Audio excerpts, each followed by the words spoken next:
Hey everybody, AmpRepairGuy.com, 203-892-4119. Here we have an Ameritron al80b amplifier. Customer sent it in, said it was pulling plate current at idle with it unkeyed. So first thing I did was take his tube and high pot it.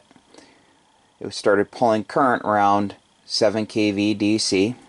No problems between the film and the grid. So I put that tube aside.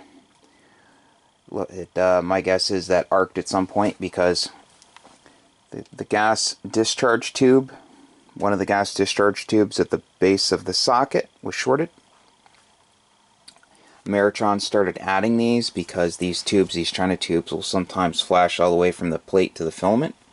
And when that happens, this gas discharge tube, there's one on each side of the filament.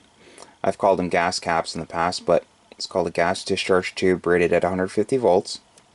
It'll bring the filament to ground. So it'll bring the arc from the plate directly to ground instead of it back feeding to the input and whatever. So I changed both of those. I put in his spare tube, high potted that. It's a low output tube, but I high potted it, passed, and tested the amplifier. Works great. Went ahead and cleaned everything, went through it. So it's all set. Told the customer he needs to order a new tube. Told him to order one from Penta Laboratories. Awesome product, great customer service, and he's all set.